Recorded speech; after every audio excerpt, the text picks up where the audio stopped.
नमस्कार. माझं नाव प्रशांत निकम आणि महाराष्ट्र माझा या चॅनलमध्ये तुमचं सर्वांचं स्वागत आहे. मित्रांनो, आपण नेहमीच नवनवीन विषय घेऊन येत असतो. त्याच्यामुळे जर चॅनलला सबस्क्राईब केलं नसेल तर सबस्क्राईब करा, लाईक करा आणि शेअरही करत जा. तर मित्रांनो, थंबनेलवरून विषय तुमच्या लक्षात आलाच असेल की पुणे तेथे काय होणे आणि कमी शिकलेली लोक लाखो रुपये कमवतात.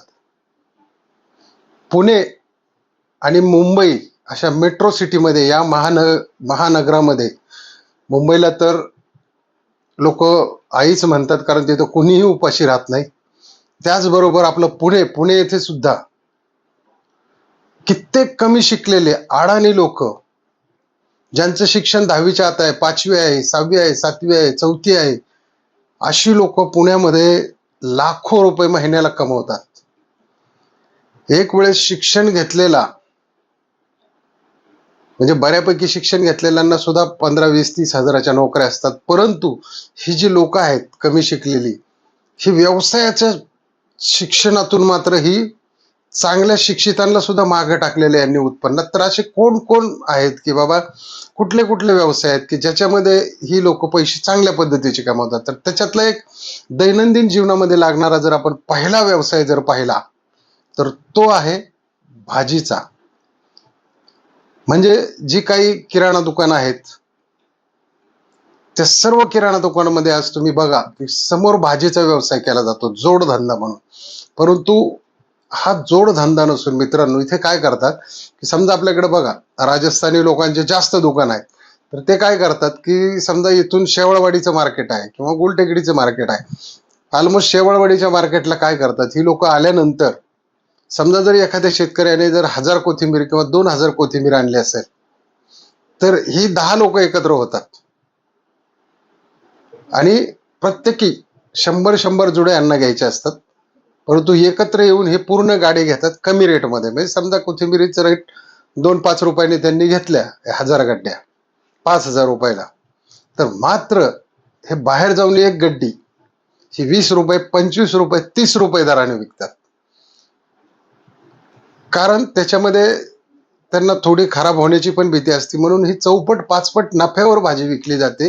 कुठलीही भाजी असू द्या, मग भोपळा असू द्या, तुमचा टोमॅटो असू द्या, कांदे असू दे, मिरची असू द्या किंवा काही असू द्या, अद्रक पासून काही असू दे, याच्यामध्ये चौपट ते पाचपट नफा घेतात. म्हणून ही लोक या भाजी धंद्यातून, आणि काही तर सेपरेट भाजी उद्योजकच आहेत.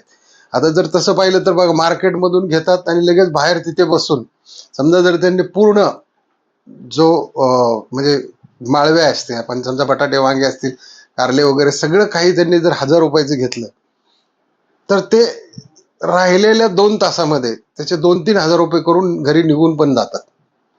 अशी सुद्धा करणारे लोक आहेत. म्हणजे शेतकरी वर्गातले किंवा मजूर वर्गातली लोक, किंवा तुम्ही आज बघत असाल की रोडला टेम्पोचे टेम्पो लागलेले असतात. मग कलिंगडाचे असतील, खरबुजाचे असतील, अद्रकचे असतील, लसूणचे असतील, कांद्याचे असतील, अतिशय स्वस्त दरामध्ये दिलं जातं. कारण ते क्वांटिटीमध्ये घेतात, टेम्पो ट्रकने माल घेतात, 4-4, 5-5 जण मिळून, आणि प्रत्येकाच्या छोट्या टेम्पोमधून हा डिस्ट्रीब्यूट करत राहतात. त्याच माध्यमातून ते महिन्याला लाखो रुपये कमवतात. आता त्याचबरोबर जर आपण आणखी जर दुसरा एखादा व्यवसाय घ्यायचं म्हटलं तर सलूनचा व्यवसाय पण बघा तुम्ही. सलून चालवणारे जास्त ऑलमोस्ट महाराष्ट्राच्या बाहेरचेच आहेत आणि महाराष्ट्रातले सुद्धा आहेत. म्हणजे यूपी बिहारचे सुद्धा तुम्हाला ऑलमोस्ट जास्तीत जास्त या ठिकाणी सलून दिसतील. तर केस कापायला सुद्धा 200 रुपये घेतात, दाढीला 100 रुपये घेतात. ऑलमोस्ट एखाद्या गिरायकाचं बिल ते 300 ते 400 रुपये करतात. दिवसभरात जर त्यांनी 4 गिरायक जरी, दिवसभरात 10 गिरायक जरी त्यांनी केली एकट्याने, तरी सुद्धा त्याला 4000 रुपये, म्हणजे जवळजवळ लाखभर रुपये महिना पडतो. आणि यांचा खर्च काही नसतो. ते तिथेच पुढे दुकान असतं आणि मागे राहत असतात. अशी बरीच तुम्ही गेल्यानंतर तुम्हाला दिसतील बघा दुकान अशा पद्धतीने असतात. त्याच्यानंतर इडली असेल, वडा असेल किंवा पावभाजी असेल, हे बघा तुम्ही राजस्थानी किंवा भैये लोक यांच्या गाड्या लागलेल्या असतात. जिथं IBM आहे म्हणा किंवा मोठमोठ्या IT च्या कंपन्या आहेत, तिथेही लोक दिवसाला सहजासहजी 5 ते 6-7 हजार रुपये कमवतात. कुठलंही एज्युकेशनचं स्किल नाहीये लागत त्यांना, अनस्किल्ड मध्ये मोडतात ही, परंतु ही रोजची 5-6 हजार रुपये कमवूनच जातात या ठिकाणी. त्याच्यानंतर फळ विक्रेते सुद्धा बघा. फळ विक्रेते सुद्धा ज्या सीझन मध्ये टेम्पो आणि ट्रकनेच ते कलिंगड वगैरे, खरबूज वगैरे घेतात, द्राक्ष वगैरे घेतात आणि त्याचे जवळजवळ 5 पट 10 पट पैसे करतात. इथे कुठल्याही स्किलचा वापर करत नाही ते. कलिंगड देणारा सुद्धा तुम्हाला सांगतो, त्याची एक थेरी आहे कलिंगड विकणाराची. ज्यावेळेस तो कलिंगड देतो आपल्याला पुढचं, एक उचलतो, त्याच्यावरती अशी थाप मारतो, परत तो खाली ठेवतो, परत दुसरा घेतो, अशी थाप मारतो, परत खाली ठेवतो, तिसरा घेतो, त्याला मात्र थाप मारून पुढच्याच्या हातात टाकतो तो. तुम्ही त्याला कधी विचारलंय का, तुला थाप मारून याच्यावरती काय कळतं का? तर मित्रांनो, त्याला काहीही कळत नसतं. फक्त ते काय असतं की एक पुढच्याचं सॅटिस्फिकेशन, की याने मला चांगलं कलिंगड लाल गोड पाहून दिलेलं आहे, याला यातला अनुभव आहे, असा पुढच्या ग्राहकाचा समज होतो. आणि याच्यात सुद्धा 10-10, 15-15 हजार रुपये ही लोक रोजची सीझनला कमवतात. आणि हा 3 महिने सीझन चालू असतो, म्हणजे साधारणतः बघा तुम्ही, हे पैसेच कमवत असतात. त्याच्यानंतर आपण चिकन सेंटरचं सुद्धा उदाहरण घेऊ. चिकन सेंटर सुद्धा बाहेर जास्तीत जास्त बघा तुम्ही UP साईडचेच लोक आहेत किंवा बिहार साईडचे आहेत. ऑलमोस्ट यांचे चिकन सेंटर आहेत. मराठी माणसाचे तुम्हाला कमी दिसतील. ही सुद्धा लोक काय करतात की मोठमोठ्या कोंबड्या आणतात कमी दराच्या, आणि त्याचं कोल्ड ड्रेस चिकन म्हणजे गरम पाण्यात न घालतात ते चिकन विकलं जातं. पावशेर, अर्धा किलो यानेच विकलं जातं. ही सुद्धा लोक रोजच्या रोज अंडी आणि या चिकनच्या माध्यमातून 3-4 हजार रुपये रोज कमवतात. म्हणजे लाखो रुपये कमवता येतात. पुण्यासारख्या सिटीमध्ये, पिंपरी चिंचवड महानगरपालिकेच्या एरियामध्ये ही लोक जी अनस्किल्ड लोक आहेत, ज्यांना शिकलेली लोक कुठलाही दर्जा देत नाही, परंतु ती लोक खऱ्या अर्थाने पैसे कमवतात आणि कुठलाही त्यांना टॅक्स भरायचा नसतो, काही नसतो. घर जरी घेतलं तरी ते कॅशच घेतात. माझाच एक मित्र आहे मारवाडी, त्याचं दुकान आहे जवळच. त्याने कुठल्याही बँकेचं लोन घेतलं नाही, 20 लाखाचा फ्लॅट घेतला, एकदम 5 लाख दिले आणि म्हटलं मी 50,000 रुपये महिना देतो. म्हणजे बघा तुम्ही मालकाला, म्हणजे काही जी शिकलेली लोक असतात ती 20 वर्षाचं लोन घेतात आणि त्याचे 5,000ने डबल टिबल 20 लाखाचे जवळजवळ 40-50 लाख रुपये फेडत बसतात. परंतु ही जी मारवाडी लोक आहेत, ही जी लोक काय करतात की सांगतात आम्ही 50,000 रुपये, त्यांना माहिती असतं काही विषय नसतो. त्यांचे चेन ऑफ मार्केटिंग असतं. त्यांची काय असते, त्यांची सर्व पाहुण्या रावळ्यांची सगळी दुकानं असतात आणि एकामेकाला ते कॉपरेट करतात. तसं आपला मराठी माणूस, पुण्यातला मराठी माणूस, आपल्याच भाऊबंदकीचं दुकान असेल तर ते कसं बंद पडेल किंवा त्याला उलट कसं शिकवायचं, हे आपला माणूस तरवेज आहे. पण त्यांची लोक कशी आहेत, इतक्या लांबून आलेली आहेत, म्हणजे जवळजवळ 1,000-2,000 किलोमीटरवरून हे लोक आलेले आहेत. त्याच्यामुळे हे एकोप्याने राहतात आणि एकमेकाला धंद्यामध्ये कशी मदत करता येईल, त्यांच्याच गावची पोरं कामाला ठेवतात. 5-10 वर्ष तिथं काम केल्यानंतर त्यांना ते दुसरी दुकानं टाकून देतात. म्हणजे ही सगळी अनस्किल्ड वर्कर ही आज मोठमोठी बालाजी ट्रेडर्स सारखी दुकानं थाटून बसलेली आहेत पुण्यामध्ये.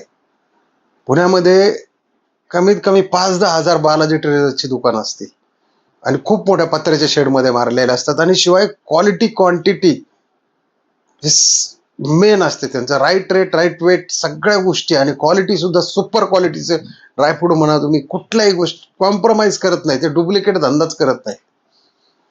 सर्वसाधारण आपल्यासारखा जर माणूस असेल एखादा मराठी माणूस, तर त्याच्यामध्ये काय करणार, तो डाळी खालच्या क्वालिटीची डाळ आणून मोठ्या भावाने विकायचा प्रयत्न करणार.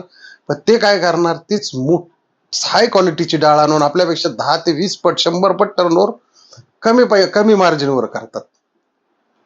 कुठल्याही व्यवसायाचं, म्हणजे कुठल्याही शालेय शिक्षण नसलेली, कुठले इंजिनियर नाही का, कोणी डॉक्टर नाही का, कोणी काही नाही, अनस्किल्ड वर्कर. तुम्ही हेच नाही तुम्हाला सांगतो बघा, बरीच लोक जे मोठमोठे ब्रिज झालेले त्याच्या खाली सकाळी पोहे सांबर विकतात. सकाळी येतात 6ला, 9-10ला तर घरी जातात. रोजचे 1,500-2 हजार रुपये घेऊन जातात.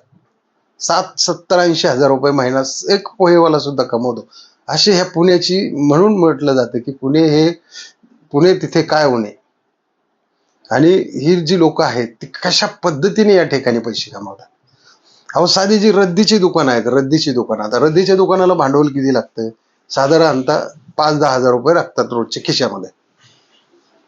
काय करायचं, गिरायकाकडून घ्यायची आणि पुढे डबल टिबल रेटने व्यवस्थित करून तिला विकायची. यांचे मोठमोठे होलसेलर, डीलर वगैरे सगळे दत्तवाडी किंवा कात्रज या परिसरामध्ये, वाघोली म्हणा, या परिसरामध्ये वसलेल्या आहेत आणि मोठमोठी दुकानं आहेत त्यांची.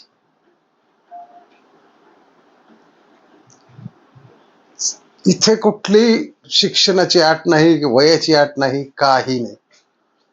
रोजचे 2-3 हजार रुपये घेऊन जातात त्या रद्दीच्या दुकानातून सुद्धा. स्क्रॅप सेंटर आपण म्हणतो त्याला.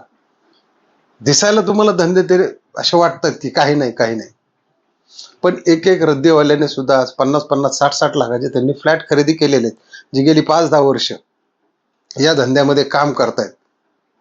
अशा लोकांनी सुद्धा मोठमोठे फ्लॅट घेतले, जे नोकरदाराला जमलं नाही.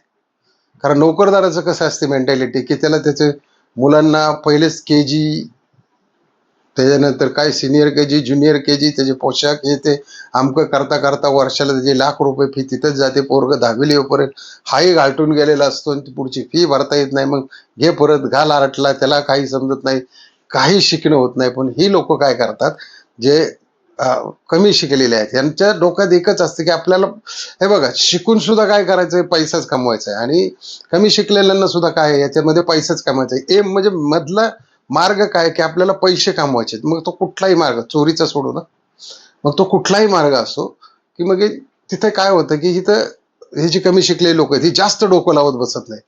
मुलाला पटकन हाताखाली घेतात, त्यालाही शिकून मोकळं करतात, त्यालाही दुसरं दुकान टाकून देतात. शाळा बघ आणि दुकान बघ, जमलं कर 10वी, नाही तर सोडून दे. म्हणजे ही जी व्यावसायिक कमी शिकलेली जे आपण लोक म्हणतो, किंवा सुशिक्षित लोक, जे काही लोक शिकलेल्यांना म्हणत असतील अरे काय याचं खरंय, काय त्याचं खरंय, पण मित्रांनो, खऱ्या अर्थाने हीच लोक पैसे कमवत असतात. एक साधा पाणीपुरीवाला भैया सुद्धा रोजचे 1,500-2 हजार रुपये घेऊन जातो. आपल्याला वाटतं काय घेऊन बसलाय असं पथारण, काय ते, तुम्ही याचा विचार कधी केला नाही. आपल्या कुठल्याही मराठी माणसाची पाणीपुरी तुम्हाला पुण्यात दिसणार नाही. पण हे लोक रोजचे 1,500-2 हजार रुपये घेऊन जाणार, म्हणजे जाणार. कधी येणार? 4 वाजता येणार, 8 ते 9 वाजेपर्यंत खेळ खलास. म्हणजे एक 5 तासामध्ये 1,500-2 हजार रुपये घेऊन जाणार. नोकरदार सकाळी जाणार, 6ला उठणार, गाडी धरणार, गाडी बघणार, कंपनीची असली तर तिने जाणार, 8 तास काम करणार, त्यात झोपून येणार, परत वैतागणार, कुठली सुट्टी नाही, काही नाही, काही नाही. पण हे कमी शिकलेले लोक कितीही दिवस सुट्ट्या घेऊन लग्नाला जाऊ शकतात, फिरायला जाऊ शकतात, कुठेही जाऊ शकतात. ही जी पॉवर आहे मित्रांनो, ही त्यांना व्यावसायिक पॉवर ही आत्मसात झालेली असते. आणि त्याच्यात पुण्याची लोकसंख्या पाहता, किंवा पुण्यात आज लोकांकडे बघा वेळ नाही ज्या कामावर जाणार, ते पटकन काय करतात, पुलाखाली राहून नाश्ता बिष्टा करणार, पोहे तरी खाणार, काय पोहे सांबार खातील, कोणी समोसे वगैरे खाऊन निघायचं बघतात. भाजीला तरी काय, रात्री उशिरा आले की पटकन कुठल्या तरी किराणा दुकानात दूध पिशवी घ्यायची, भाजी घ्यायची आणि तसंच घरी घ्यायचं. म्हणजे हे ज्या नोकरदारांपेक्षा ह्यांची जी गोष्टी आहेत, ह्या कमी शिकलेल्या लोकांनी ओळखून आज लाखो करोडोंच्या प्रॉपर्टी या ठिकाणी पुण्यात केलेल्या आहेत. तर मित्रांनो, आजचा व्हिडिओ कसा वाटला नक्की कमेंटमध्ये लिहा. आणि जर चॅनलला सबस्क्राईब केलं नसेल तर सबस्क्राईब करा, लाईक करा आणि शेअरही करा. जय हिंद, जय महाराष्ट्र.